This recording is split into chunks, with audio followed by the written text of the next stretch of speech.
You're listening to a podcast of spurious morality. A new spodcast at last.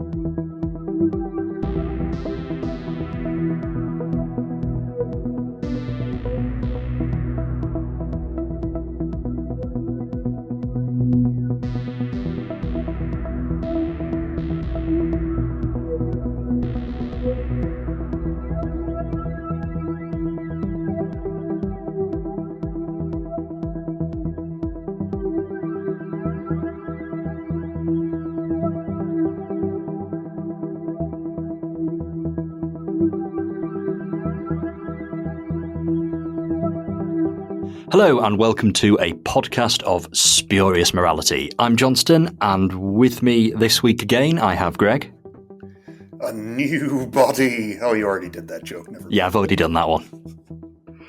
Yeah, and I have Jimmy. Hello.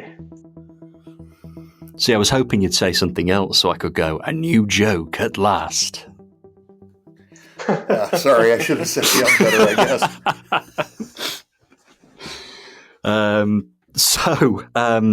As you may have gathered, we are looking at the second half of season 18, or we're sort of doing it in slightly uneven halves, but we're looking at the last few stories, the ones we didn't get to do in part one. We're also going to take a bit of time to look back at Romana and K9 as they leave after Warrior's Gate, and we are, of course, going to look at Tom Baker's era, or eras, I suppose you could argue, as the Doctor, as he departs in Legopolis. So quite a bit to talk about in this one. I'm looking forward to it, though. As established last time, I'm a big fan of Season 18. You know, we've already discussed some fantastic stories. I think we all kind of agreed that State of Decay's pretty damn difficult to beat. But I think the run of quality's been pretty good all the way through so far. So let's dive straight in. We're going to pick up where we left off, which is Warrior's Gate. And I believe the season did actually have a break when it was originally broadcast between State of Decay and Warrior's Gate. I think it had a month off for Christmas. So we've had the same break as the Doctor did. Warrior's Gate, then, is a bit of a weird story. I think it's certainly one that it's not one that people don't understand. It's one that people need to watch and pay attention to and maybe give a few goes to. I think instinctively a lot of people could kind of look at it and go, no, don't like that one, weakest of the season, which I found quite surprising, actually, while watching the Behind the Sofa on the Blu-ray. Everyone kind of went, no, not too keen on that one, not sure. I think really, though, you have to watch Warrior's Gate very closely, very carefully. And I think it, like I say, it does take a few goes. I think there's an absolutely brilliant story in there, but it's not one that's as immediately evident as it is in some other stories. It's doing something different. It's doing something clever, and it's Doctor Who being pretty high concept. In fact, it's probably the most high concept story we've discussed so far. You're more than welcome to disagree with me there, of course, but I'm struggling to think of anything that we've had previously that quite asks the audience to bear with it as much as Warrior's Gate does. So, arguably an impenetrable story, certainly on the first go, but I think it's definitely one that rewards someone who watches it closely, pays attention to it, and is open to not necessarily having the whole story told to them straight off. This is probably a similar discussion we'll have when we get to 26 when we talk about Ghostlight as well. But I think it's all there. I just think it's a bit of a jigsaw you need to throw together. So Greg, talk to us about Warrior's Gate. Well, I agree with you. I mean, I think it's not an easy story to get your head around. It's definitely something that rewards rewatching. I mean, certainly the second or third time you see it, it just makes a lot more sense than the first time, which isn't great because, of course, back then you didn't have reruns, you didn't have home video, so there was no way to watch it a second time. But as right now you can, and like you said, the story works. I mean, it does hold together. It does make sense. Not everything is explained, and that's fine. You don't have to explain everything. There's a lot of abstract imagery. There's a lot of metaphor on display.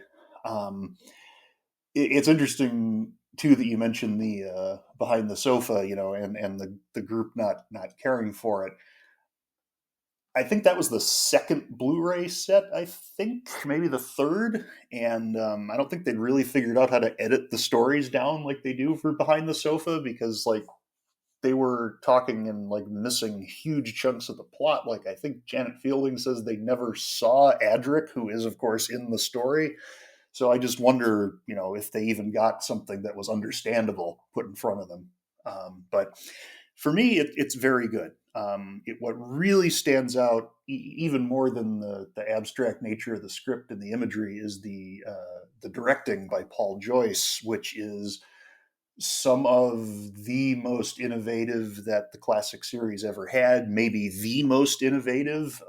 Certainly hard to think of too many stories that are directed this well, short of like Androzani and maybe a couple of the later McCoy stories. But I mean, this is something where he takes these studio cameras, which are just these massive things, and uses them almost like handheld cameras. They're make these crash zooms, these big sweeping movements of the cameras. Like this had to be so intricately blocked to get that to work, and it really does work well. So yeah, I mean, I think it's a beautiful story to watch.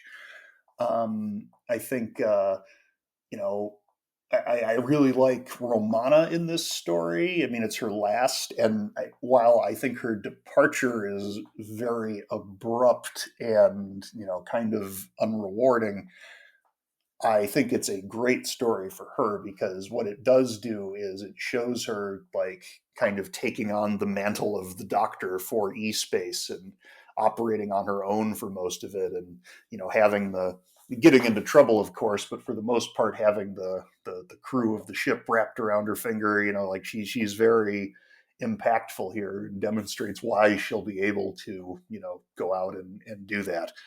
And you know, I mentioned earlier that they didn't have Adric in the edit for Behind the Sofa, and that's because Adric doesn't do anything in the story other than wander around. So fair enough. Tom is very somber, of course, as he's getting near the end, but great as usual. It's an interesting story for K9. His last story, he's mostly just babbling gibberish, but there's a lot of interesting stuff he's saying, like about the I Ching and so forth. It's impenetrable enough that it's never going to be like my favorite story. Like I don't think Doctor Who is at its absolute strongest when it's doing something this abstract, but it's really, really good. I mean, this would be the standout in multiple seasons, and here, just because of the quality, it's somewhere in the middle. Yeah, I think you're spot on there. It's in the middle. It's a very good story. I agree with you that there's always going to be a point where it sort of alienates its audience enough to not be beloved. But it's not a bad story, not by any stretch of the imagination. In fact, it's definitely a good one. Just one point I'll make about Adric is I agree with you. Adric doesn't really do much in this, and I can completely understand him not making it into the Behind the Sofa edit until the last scene. But there are some absolutely brilliant moments between Adric and K9 in this. I know K9's not 100%, but you get to see sort of hints of a relationship that we never quite got, because obviously K9 leaves with Romana at the end of this. But it's quite nice, K9 refers to Adric as young master and that kind of thing. There are just some little standout moments between the two, and it's kind of a shame that we never got more of a crossover between them, really. But it's just a few nice little moments in there. Yeah, and I think I think you said, like, with that, I think Matthew Waterhouse has said this too. I think Adric works the best, like in this setting with the Fourth Doctor and Romana and K9. Like, he really works well as, this child student character, and obviously that kind of goes away when the Fifth Doctor era comes in. That's an interesting dynamic too. But yeah, I agree with you. I could have had a whole season with this specific group. Yeah, absolutely. And it's a shame that really all we get is, we don't even really get 3 stories. It's kind of 2.5 stories, because Adric doesn't do anything for certainly the first half of State of Decay, apart from eat. But yeah, I agree with you that it's a shame there isn't more of this TARDIS team, and I'm really glad that Big Finish have managed to expand on that with that one series of the Fourth Doctor Adventures. And again, there's some brilliant Adric and K9 stuff in there, and it plays, the Warriors Gate more than anything else, I suppose, sort of talking about Romana kind of becoming the Doctor almost. It's almost like Romana is the Doctor's companion and Adric is Romana's companion, and that works quite nicely as well at points. Anyway, Jimmy, talk to us about Warriors Gate. Oh, gosh. I'm not going to be agreeing with much of what you said. I absolutely hated it. I'm sorry. I thought it was boring, overrated. Things weren't explained and didn't make sense. About the only thing I did like was at the end when Adric and the Doctor got the line about, will Romana be all right? Oh, she'll be superb. And that was good, cap to her era. But that was about all I liked. It just was so, rubbish. Like, the White Void doesn't even look as good as like in the 60s when they tried it with Mind Robber, and the whole, okay, this is the bridge between the two universes. Oh, but it's a universe of its own. Oh, it's in black and white for some reason.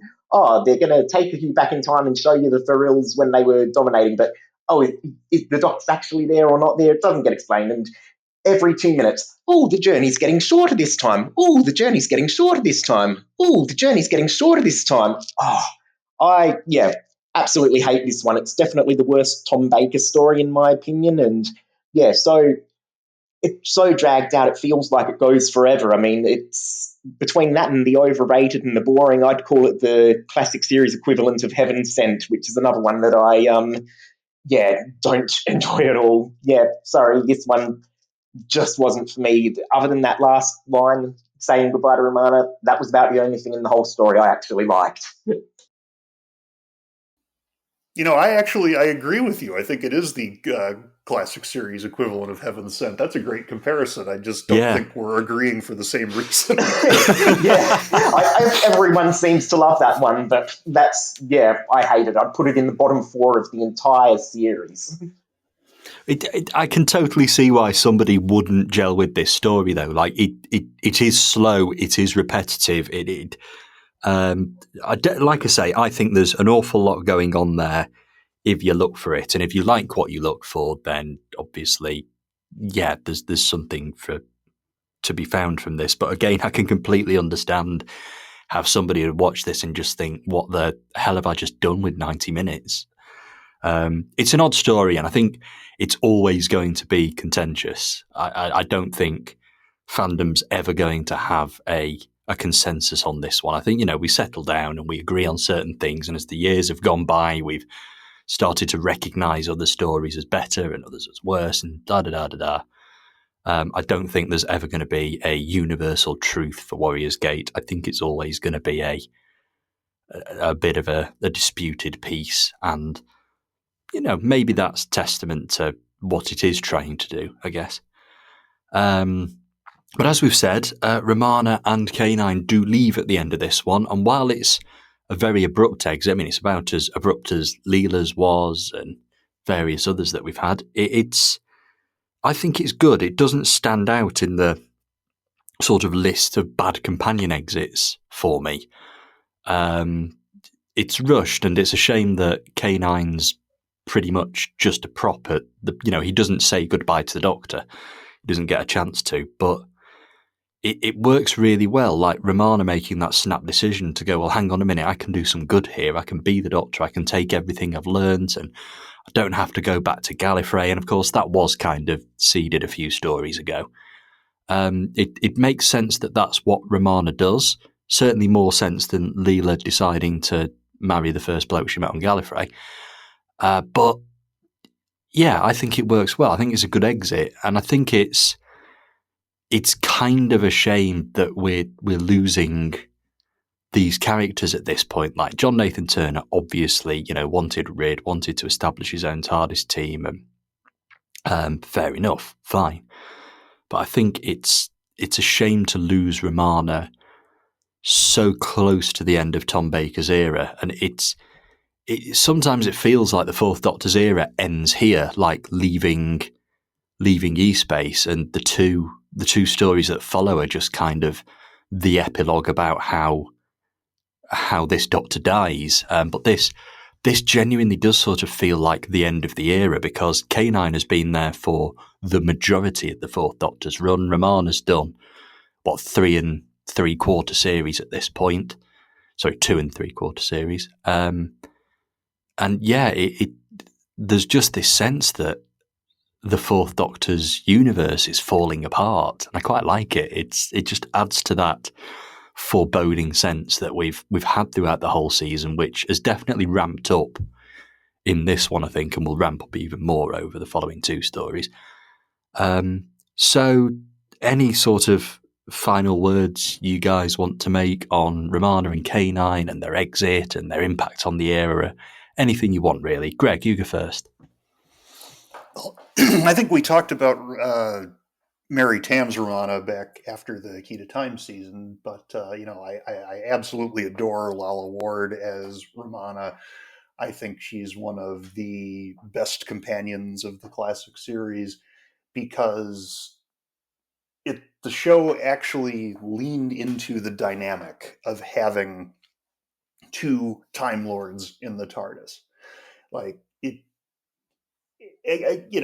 character development, quote unquote, is something you don't see a lot of, very deliberately in the show. But at least like here, Romana's background is constantly acknowledged. Like she's, intellectually superior to most of the people they meet, but, not to the Doctor, and especially doesn't have the Doctor's, cunning and common sense and so forth. And she's more developed when she regenerates into Lalla Ward, but still she's learning throughout. And I think Warrior's Gate, like I said, is a great exit for her insofar as it shows her really reaching that, apotheosis, so to speak, becoming the Doctor of E-Space. And I mean, she's missed for sure. I mean, I I think for the Bidmead era, because it's so high concept, because it uses so much, scientific terminology, like having your 2 lead characters be Time Lords is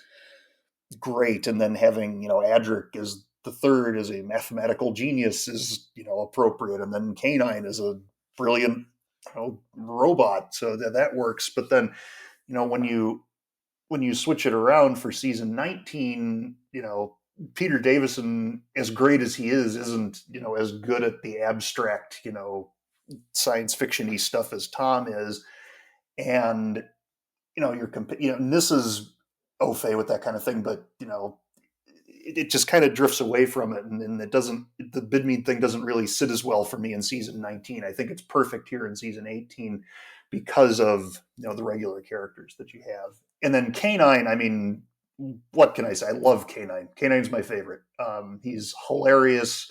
He's smart. Like there's so many great moments where, someone gives him a compliment and he says, your thanks are unnecessary, but you see his tail wagging. It's just, he's absolutely adorable. And even in season 17, when he has the weird David Brierly voice, like even then, like he's very funny. And yeah, K9 doesn't do a lot. Like he's mostly there as a plot device and comic relief, but John Leeson is so endearing, and the way that they, use the prop is so endearing.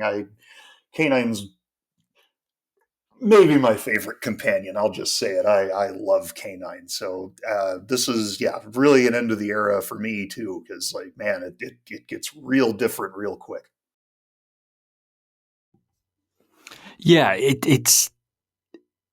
Yeah, I find it really difficult to imagine a season 19 or even Peter Davison's Doctor with K9, there's something about him that just works so well with Tom Baker, and I don't quite know what it is, because Tom Baker's openly said he's not the biggest fan of K9, and there's studio footage of him kicking the prop and telling it to F off and all this kind of thing. So they do seem to work so well together, though, like this sort of fairly literal robot dog, but definitely with its personality, and the Fourth Doctor just being the huge character the Fourth Doctor is. It works really well. So in some ways, I think it may be for the best that K9 has gone and has just become so intrinsic to the Fourth Doctor's era. I know, K9's had some on-screen stuff with other Doctors and some Big Finish stuff with other Doctors, but I think ultimately I don't think he would work with another Doctor. I think he just works so well as Tom's companion. Yeah. Jimmy, do you want to talk to us about Romana and K9? Yeah, to start with K9, I think absolutely brilliant character, and it's great that he was around for so long. But I think, like you say, he works really well with his dynamic with Tom and with Leela and with both the Romanas. I think, like as you say, he wouldn't work as well later. I mean, he comes back, sure, but Tom's his main Doctor, and I think he left at the right time. So I'm glad it worked out the way it did.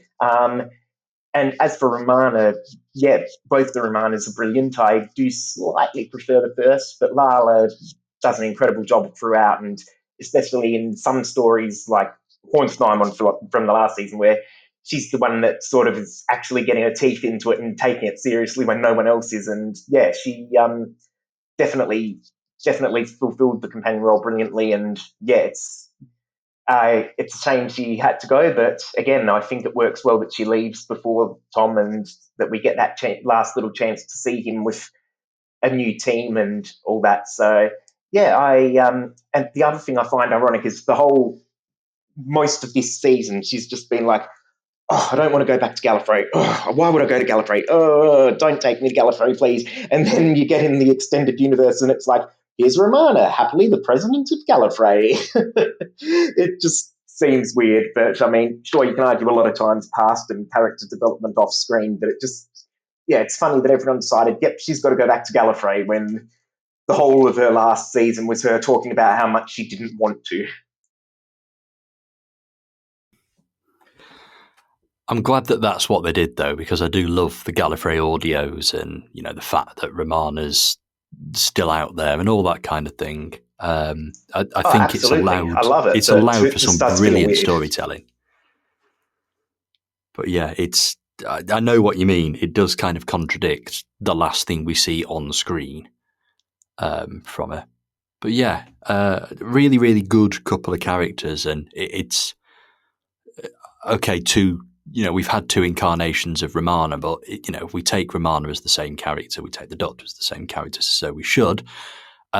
This is a very, very sort of strong, consistent, long-running TARDIS team that's just starting to break down now, and will break down even further in the next few episodes.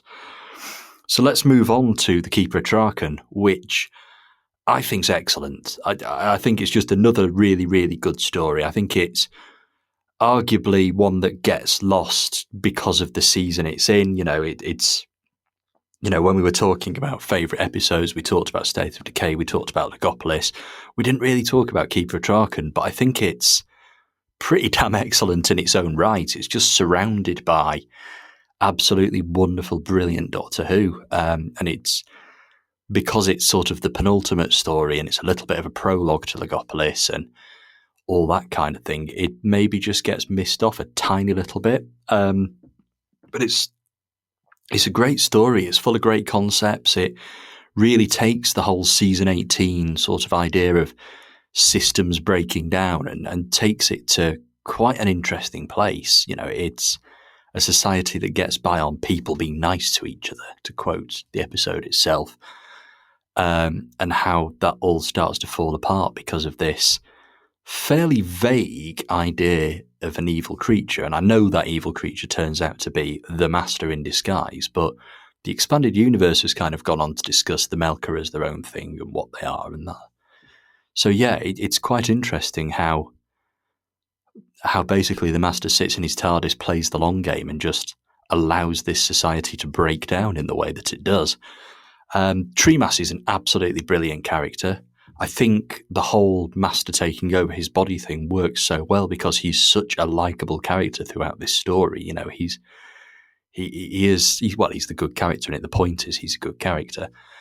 And yeah, it's a great performance, and I can see why they kind of went with the idea of making Anthony Ainley the Master, because his performance here as Treemass is just so different to anything he does as the Master, and it's really well played over this and Legopolis and Castrovalva as well. You know, it's sort of, I quite like that we have this little Master trilogy to carry us over. So yeah, I think this is a fantastic story. It's perhaps a little bit more low key. It's not full of action set pieces. There's a lot of conversation, but it's gripping. It's good Doctor Who, and that's, you know, it stands up in a season of excellence. So, Greg, talk to us about Keeper of Traken. I like this story because of the things you described, really, how it's set, in this kind of odd space between Warrior's Gate and Legopolis, how it, for really, I mean, if we exclude Mission to the Unknown, which was kind of its own weird thing driven by necessity, this is really the first time that one story has so strongly been connected to another one. Not in terms of like, yeah, I mean, Curse of Peladon and Monster of Peladon both go to Peladon, and one references things that happened in the other, but they're several seasons apart. They're not really related that closely. Here, everything that happens in this story flows directly into Legopolis, and that is not something that Doctor Who is in the habit of doing. Like the individual stories are always very discrete elements, and this is a rare case when they're not, when they're connected.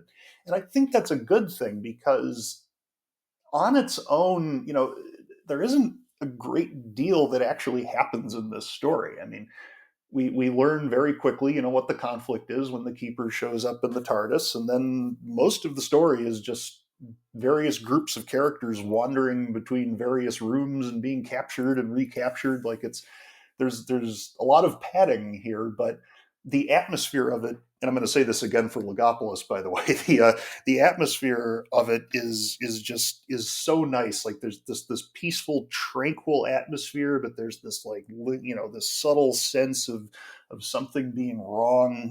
It really embraces the entropy theme. Like, this is an ancient, well organized, near perfect society that is now being eaten away from within.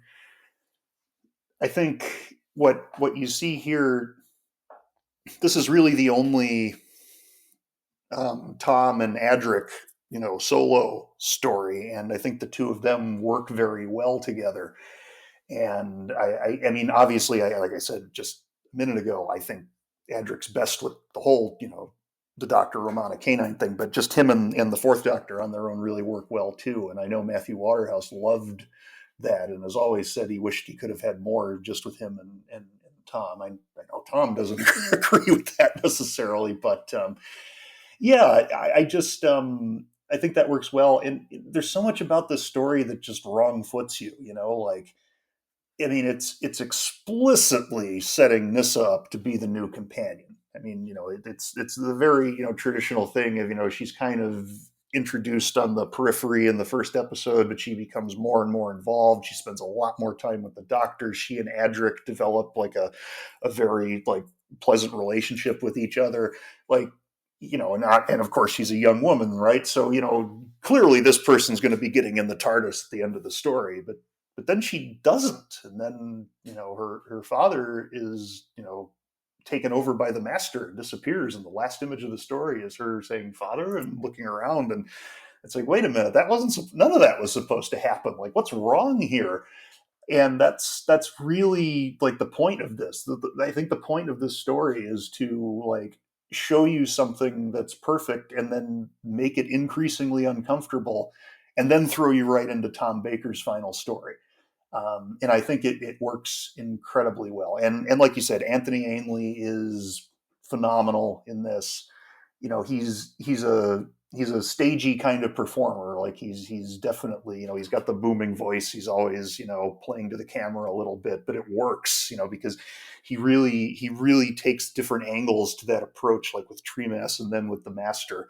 And yeah, he's great. And you know, Jeffrey Beavers, of course, has become maybe the definitive Big Finish master, but his performance here, which is almost all voice, is absolutely phenomenal. I mean, he is one of the best evil voices that Doctor Who has ever had, and I'm so happy we got to hear so much more of his master on audio because he's great. Yeah. So, I mean, you know, just taken on its own, just as a discrete piece of TV, this is good. I wouldn't say that it's great, but as like essentially the first 4 episodes of like the final 8 parts of, you know, Tom Baker and the 12 parts of, you know, considering Castrovalva as well, I think it's brilliant. Yeah, there's definitely a sort of sense of, I guess, the calm before the storm with Keeper of Traken. Not that it's very calm, because as you say, you know, a lot of very unpleasant stuff happens. I quite like the fact that it sort of foreshadows the Master getting one over on the Doctor. Like, the Master not only survives this, he manages to take over the body of the Doctor's friend and all that kind of thing. It really is kind of showing us 4 episodes early that the Master can and will defeat the Doctor. He was absolutely the right character to bring back. I know that Bidmead's been fairly critical of the idea, but actually I think the Master was the right character to do this sort of big, epic Doctor Regeneration storyline with. I agree with that, and I think what really works too is the fact that we see the Master loses, right? The Doctor defeats him. You know, the last thing we see is he's inside the Milker / TARDIS, whatever's going on there, and everything's on fire, and he's screaming and it's falling apart, and you're like, ah, yes, all right, we have defeated the Master again, and you know, maybe we'll see him again in a few years. And then he shows up again and, you know, as you said, kills the Doctor's friend and escapes. And you're like, oh, wait, that's not right either. So, yeah, I mean, I think it's very deliberately foreshadowing, yes. And very well done. Jimmy, talk to us about Keeper of Traken.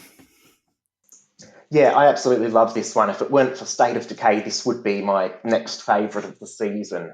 The whole fairy tale vibe with the opening episode and the narration of the history of Traken and what it is, it's just such an interesting opening, and it's not the sort of style that the stories are usually doing at this time, and it feels quite a contrast to the rest of how most of season 18 is very sciencey, and yet here you've got this fairy tale society with, you know, the magical keeper telling you its history.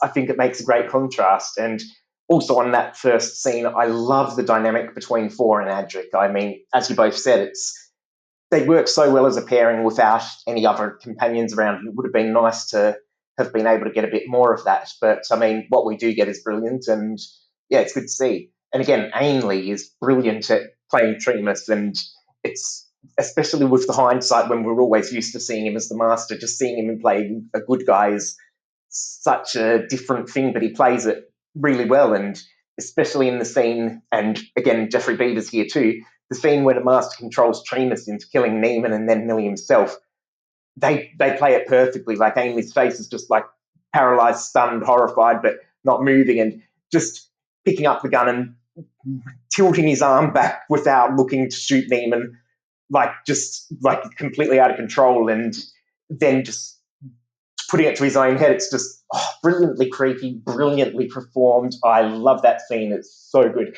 And yeah, it's Beavers as well. He's, as you both say again, brilliant from the very start. And yeah, it's such a good thing that Big Finish ended up using him so much, because it would have been a shame if he'd only been in this one story. But these days he's an iconic Master himself, like Delgado or Missy or whoever. He has his own brilliant incarnation, and I'm glad that happened.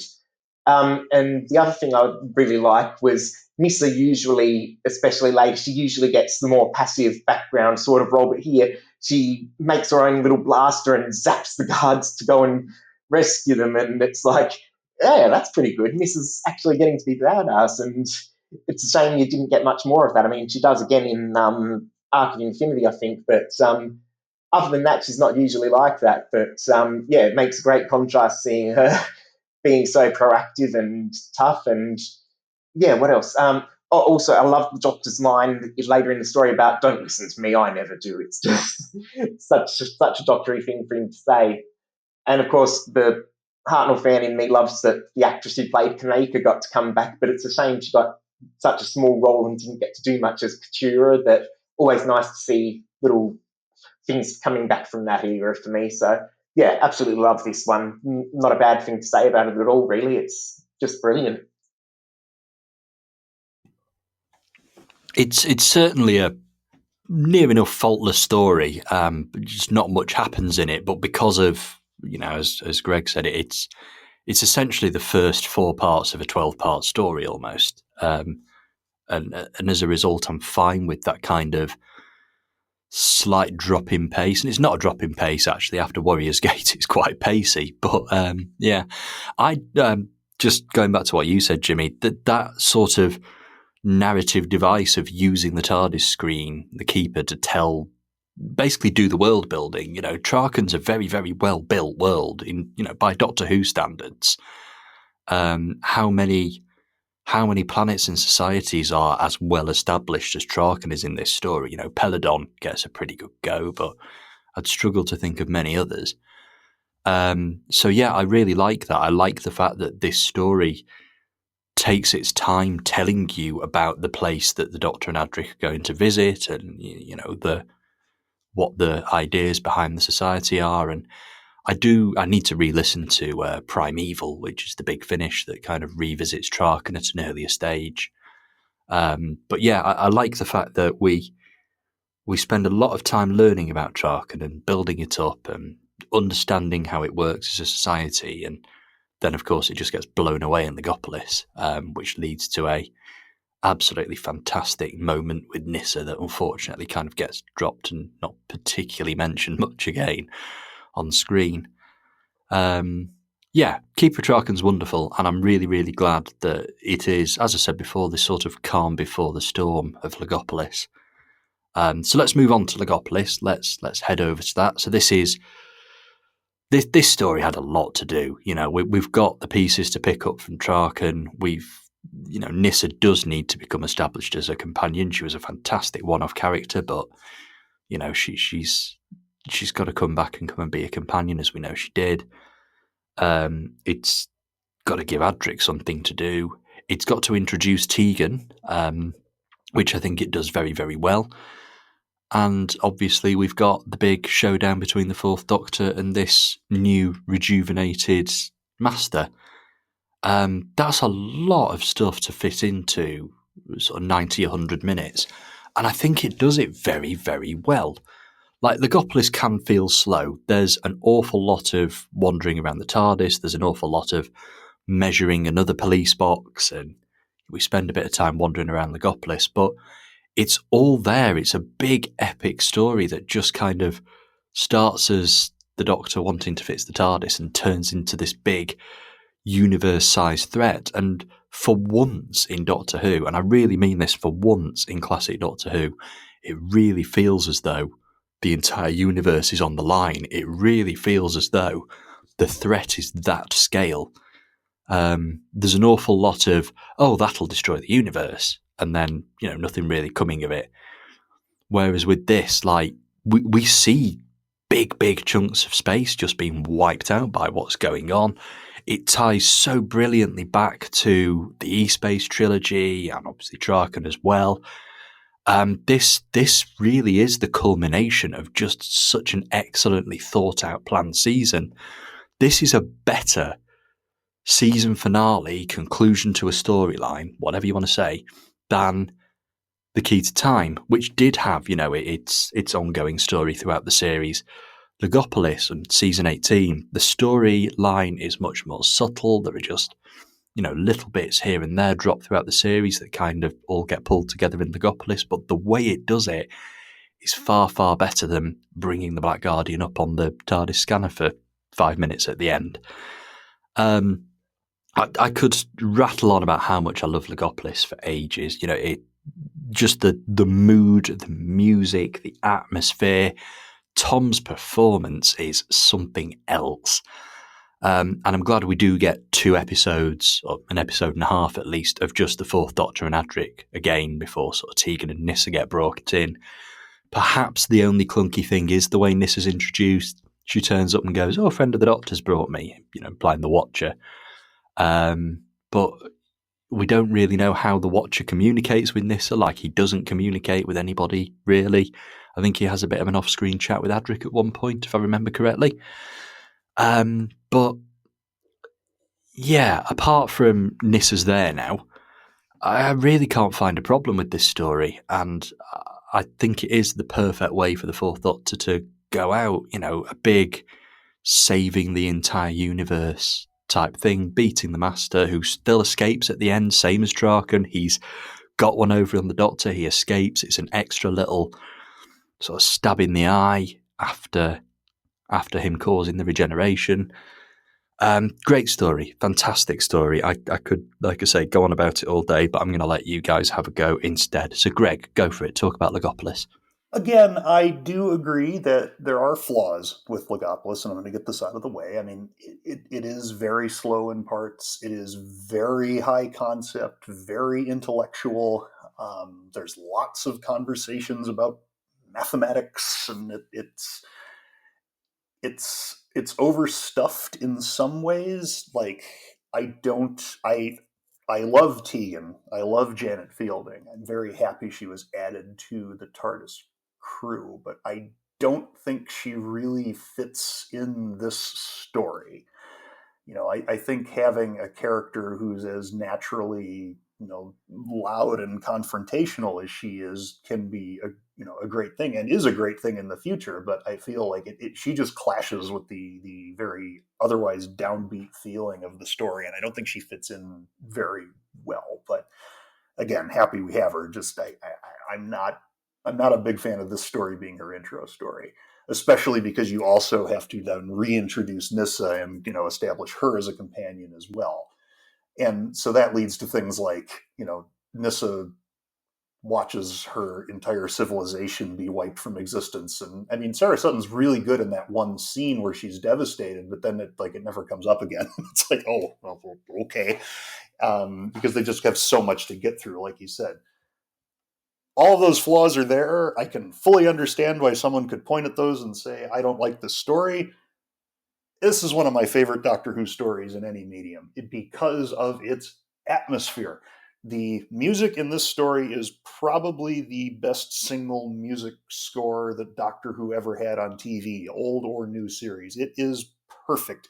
Every single choice, every single note is just exactly where it needs to be. Just the way you get these deep bass notes every time something ominous is happening. I still, to this day, I have seen this story so many times, and there are parts that still I involuntarily get chills watching it, because it's just so you just feel the walls closing in on you as you're watching this story.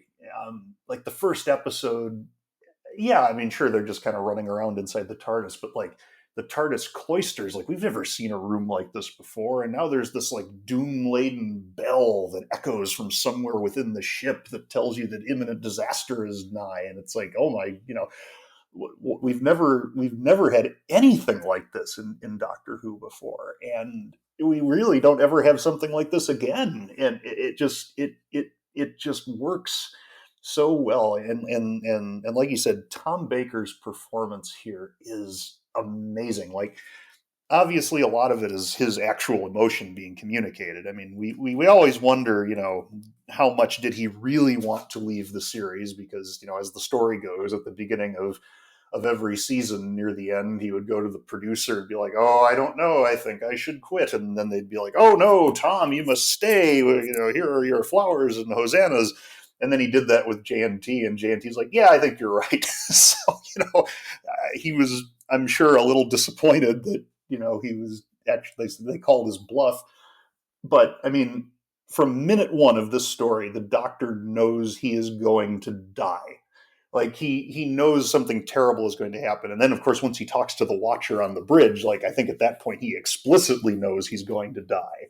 And so he's just very shut down, closed off. Like he doesn't like making eye contact with anybody.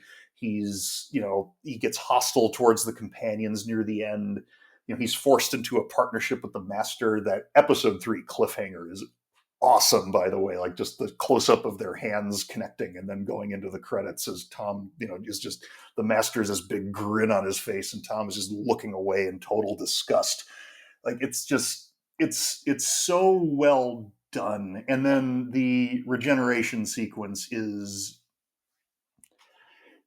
I mean, between this and Androzani, I don't know which is the best of the classic series, but it's so good. I mean, it's over the top, and like, do you need the flashbacks and all that? I don't know. I know Bidme didn't like them. I love them. I think it works very well. There's so much emotion like tied into this regeneration that we just haven't had before. I mean, Pertwee came the closest because at least he got, a tear Sarah Jane, but that was, over in 30 seconds. Whereas here we get a whole, few minutes at the end of the episode just dedicated to celebrating the outgoing Doctor one more time. And having the transformation into Peter Davison just feels like a rejuvenation. Like it really, it makes you want to watch Castrovalva right away and see where this thing is going, because it works so well. And I know my colleague is about to follow me with a slightly less glowing review, but I understand that. But man, I absolutely love Logopolis. Yeah, I'm completely with you. It's the thing that really sells Logopolis is the atmosphere. Like they just managed to create something that feels so doom laden, and there are flaws with the story. It is slow. We've established all of this, but you can just feel it moving towards an absolute cataclysm. And I think by the end of the story, that cataclysm is far larger than what you'd actually expect. Like, we know the Doctor's going, but hang on a minute, the Master wipes out half the universe in the process. Cracking story. So go on, Jimmy, talk to us about Logopolis. Yeah, I do enjoy this one, and I think overall it's quite good, but I definitely don't think I love it as much as you guys. But yeah, it's definitely got a great atmosphere, and the atmosphere really works well for it, and especially the new setup with the cloister room. That's brilliant set design. They did a really great job on that, and yeah, and especially again speaking of dark atmosphere, like you were saying earlier, the end of the 3rd episode is just such a brilliant scene, and the Doctor basically denouncing his companions and saying he doesn't want them, and turning to the Master and looking so utterly defeated. Tom does a brilliant job. Like he could always be variable at times. The more some stories he's clearly phoning it in a bit because he's not enjoying it, but this is he gives his best for his last story, and I think absolutely does a brilliant job there. But yeah, I think I'm a bit more aware of some of the flaws, because I think firstly, the TARDISes, usually when they land, you sort of, occasionally people don't notice or whatever, but Logopolis really goes heavy with it. Like every time the Master's TARDIS appears on Logopolis, like everyone's formed this huge crowd of, the Doctor's arrived, and looking at his TARDIS, and the Master's pot plant TARDIS appears behind them, and no one even bats an eyelid or turns around, and then appearing behind one of the Logopolitans right before he kills him, and it just, every time the Master's TARDIS appears, it's like no one's aware, but when the Doctor's appears, people usually notice. Well, then again, at the start, Tegan and her aunt don't notice it, but other than that, it's just, a bit weird there. And one thing that I found, the more you think about it, the worse it is, but it was kind of funny, is when the Master's got that little bracelet thing on Nissa to control her, the dialogue is like, I've got complete control of her hand. And yet when she's strangling Adric, she's just like completely zoned out and fully doing it, and like you think, oh, it's okay, it's actually got control of her entirely. But then later, when the master does his exposition about it and gets her to strangle the monitor, like the hand's going, but she's going like, oh no, no, and it's like, okay, so you can resist and say you don't want to kill the monitor, but when it's Adric, you do want to kill him. I mean, I'd understand if it was season 19, but Perfectly not valid. here and now. But yeah, I do enjoy it despite those faults, and I do think, though, the reaction to Triton being destroyed is a bit underplayed, but I think it sort of makes sense for her, so I can sort of excuse it. But yeah, it's a bit weird how the Watcher never really gets properly explained. Like, oh, he was the Doctor. Okay, how? And why is he able to appear and give himself advice to set up his own death? It's a bit weird, but yeah, I do enjoy it. But like, yeah, it's definitely got quite a few faults, and I don't think it's like a perfect end to the era. But overall, it does a good job. It's like, I don't hate it, I don't dislike it, but it's just not a favourite. It's good, but that's about it, really, I think.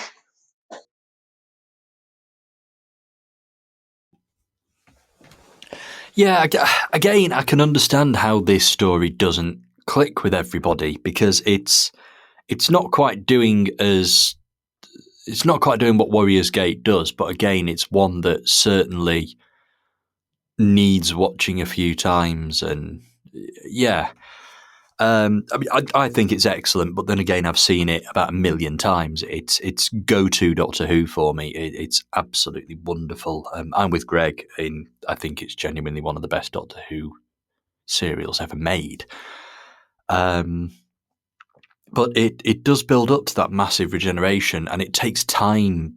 With the regeneration, it actually takes its time to remind us as the audience kind of what we're losing in Tom Baker, and I know that it's not everybody's favourite, but I think it's great. I think we get to see clips going right back to Genesis of the Daleks, Revenge of the Cybermen.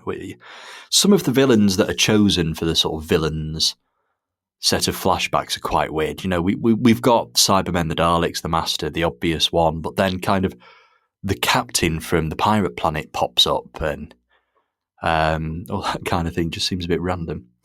It's also a bit random that we use the Peter Pratt Master as opposed to the Geoffrey Beevers Master. Like, could we maybe have got Beevers to record something for that? I know it's not that simple, but that could have been something that I've looked at maybe. I don't know. But yeah, we take our time to say goodbye to the Fourth Doctor, and there is this real sense of rebirth afterwards, and it's the whole season's felt like a real sense of rebirth. It's so different to anything that came before, but it's almost like a crossover of eras. Season 18 kind of gets lost between being a Tom Baker season and a JNT 80s Doctor Who season. It just kind of, it doesn't quite sit into any era. Like, season 19 is very, very firmly the Fifth Doctor era. It's very, very firmly 80s Doctor Who. There are no hangovers from the past. We've actually got rid of the entire main cast from the 70s by season 19. Whereas 18, like Tom is still there, Romana's still there, K9's still there, and it just kind of, it's not quite hit the 80s yet. And I love it. I think it's so successful because it's kind of it's almost like a mesh of styles or a mesh of ideas, a mesh of atmospheres. And I'm really glad we have it. I'm really glad we have this sort of odd one out Tom Baker season.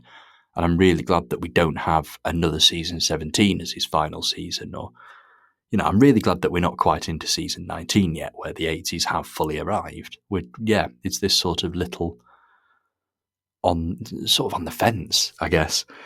So Tom's been a great Doctor, and every time I watch Legopolis, I do feel this enormous sense of, no, I want more of this. I want more of 80s Tom Baker as Doctor Who. I just want more Tom Baker on screen as Doctor Who, and it feels like such a shame that he's got to go here, but it's such a good ending that I'm okay with it. And it is a great ending. It's a great regeneration. It's nice to have a bit more of an action-packed regeneration. All the regenerations have been so far have been sort of, in the TARDIS or in the unit lab, safe place, surrounded by friends. Whereas here, the Doctor's surrounded by two people who are near enough strangers, a friend he picked up in another universe not that long ago, and he's gone out because he's just fallen off a massive radio telescope while saving the entire universe. It's so different to any other regeneration that we've had so far, and arguably any regeneration we have since is like in the field, as it were, as opposed to the safe space of a regular set. So, Greg, one last time, let's talk about Tom Baker, the regeneration, whatever you want to. Go. Oh, how do you do this? I mean, Tom is to this day, he's the definitive Doctor Who. Like that is just a fact. He is still, to this day, decades later, over 40 years later, like people who are not even alive when he was on TV, and that includes me, were still think of him when someone says Doctor Who, they think, oh yeah, the guy with the curly hair and the scarf. And part of that is because his performance is just so all encompassing and so iconic, and part of it is because Tom himself is probably, well, easily, I should say, not probably, easily the most like his Doctor in real life. And he's just this absolute icon. And even though he's quite clearly defined by his role as the Fourth Doctor, Tom is actually a pretty darn good actor, and he's the only Doctor Who actor that's ever been nominated for a Golden Globes. This is not a joke here. Like, he's not just cruising along. And even though, over time, like over the 7 years, there were, he started feeling like he was the one in charge, and there were episodes that he was checked out of because he didn't like them and so forth. But when he wants to switch it on, like he's quite good, and you can see that, in Legopolis. And like I think that the final shot of him, like before the regeneration, where he flashes that famous grin one more time, is just a beautiful thing. And that, I don't know if that was something that was suggested by the director, or if it was his idea or what, but like that's just such a wonderful little note to put in right at the end. I mean, you got everything from him. You got intensity, you got jollity, you got pretty much anything you wanted, from the Doctor, you would see from Tom in his 7 years. And he was one of the few to really, communicate to the audience just through his performance that this is an alien. This isn't, an ordinary human like you and me. Like, this is a very powerful being from somewhere else. And I mean, he's not, quote unquote, my Doctor. That's Sylvester McCoy. But I mean, if you ask me who my favorite Doctor is, I mean, how can you not say Tom? Like, I just don't, like, he's just the quintessential Doctor. And he's, and like you said, you see this episode and you're like, I want another 7 seasons of this. And of course you don't get it, but man, like, just a colossus standing astride the series. What a wonderful portrayal. It's odd because, Doctor Who was really, really well established. Like, Pertwee was excellent. Everybody loved every Doctor so far. Everybody loved Doctor Who. It's not like Doctor Who was this sort of struggling series waiting for Tom Baker to come along. He came along and he just enhanced something that was already really, really brilliant. And it's sort of hard to imagine sort of, 1973, 4, when there was no Tom Baker associated with Doctor Who. I can't imagine a time where he wasn't just so closely linked with the series as a whole. And yeah, he really did manage to create something wonderful in the Fourth Doctor, and we were so lucky to have him for so long as well. Jimmy, go ahead. Talk about the Fourth Doctor.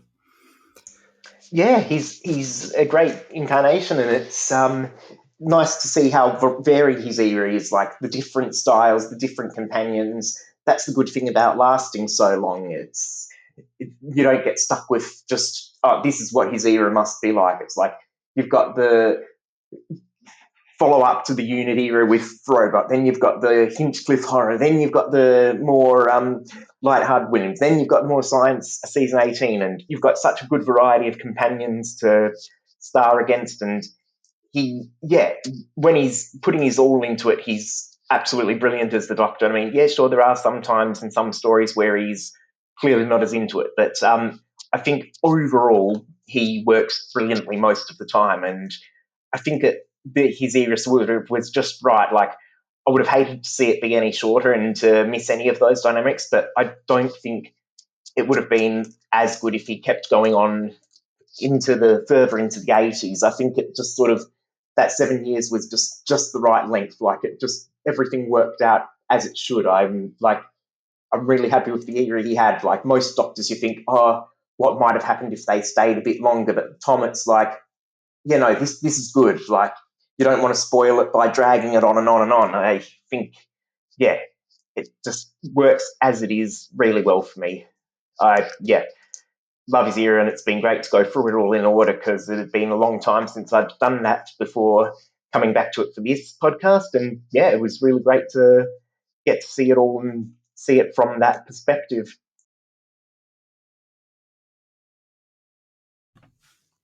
It's very much, I mean, the Fourth Doctor era, we refer to it as the Fourth Doctor era, it is very much three eras, Philip Hinchcliffe, Graham Williams and JNT all have very, very, very different ideas about what they wanted to do with Doctor Who.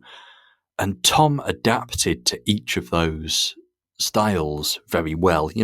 Tom established his Doctor very quickly. By the end of season 12, he appears very, very, very comfortable in that role. And there were changes, and when the more comedic stuff came along in the Graham Williams era, he did adapt to it, and he proved he could do comedy, and he could do comedy incredibly well. And then season 18, he just snaps into this sort of more somber, serious mode, and I think season 18 he underplays an awful lot of it. Even through Legopolis, we've got all of this about him not staring anybody in the eye, not. Everything seems really subtle. Everything seems underplayed, but it works so well. Like, he's not phoning it in. He's not making an effort. It's a conscious acting decision that just pays off so well.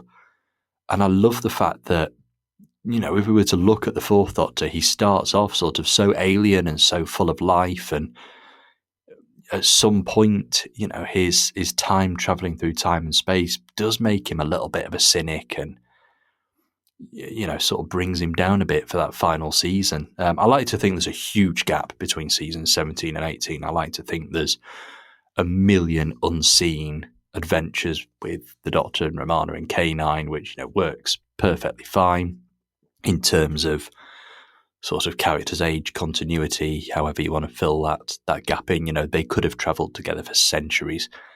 And it's a nice thought that they do, but obviously something happens to the Doctor in that time that kind of changes his outlook on the universe. And then obviously you've got the awareness of his impending death, which, we don't really see him know that until, as Greg pointed out before, the start of Legopolis. But you almost get a hint that he can feel it, or something's coming, which again just changes his persona slightly for this last season.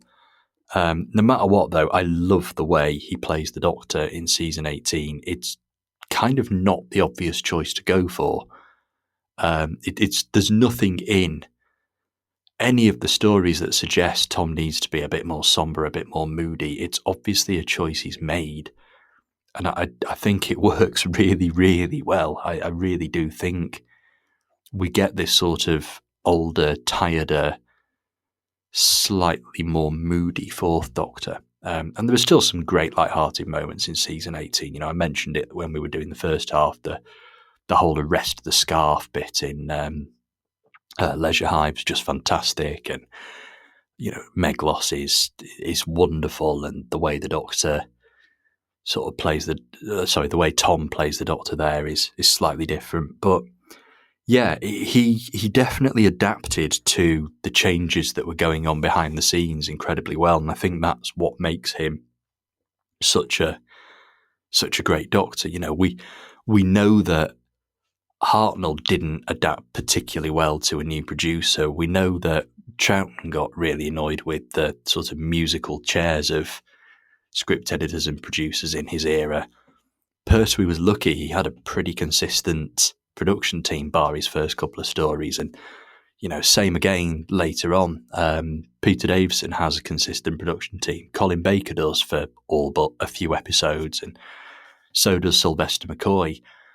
No other Doctor has been asked to adapt to the way the show changes like Tom Baker, and each time Tom Baker had to adapt, he did it absolutely brilliantly. And I think that's sort of his greatest testament. The Tom Baker era is not one era. It's a series of absolutely fantastic eras that Tom Baker is the only thing that glues together.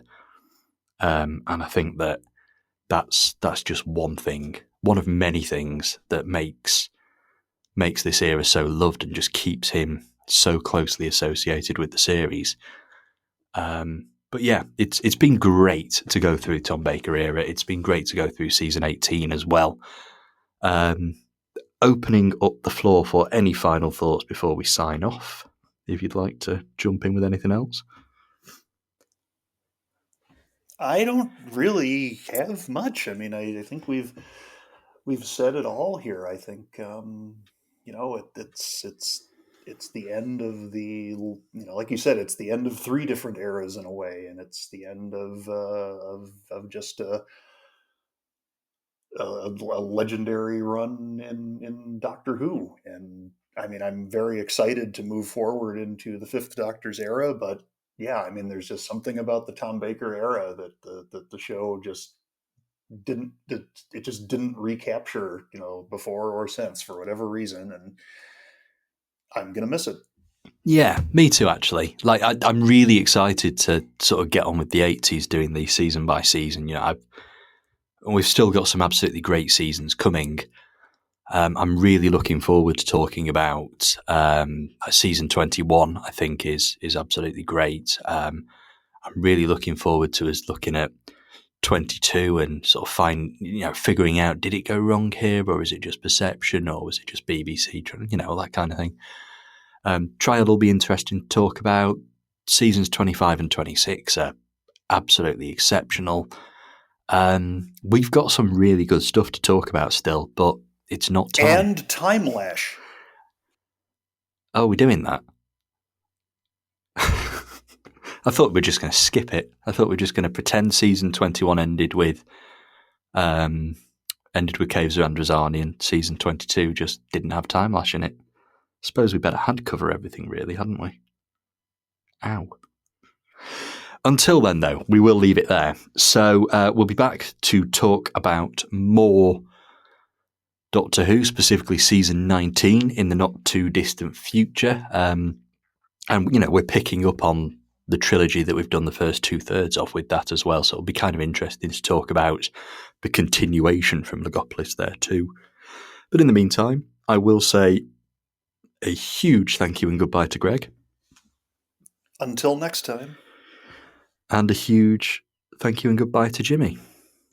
Thanks, and I can't wait to get on to the Fifth Doctor soon. So it is the end of this episode of a podcast of spurious morality, but the moment has been prepared for.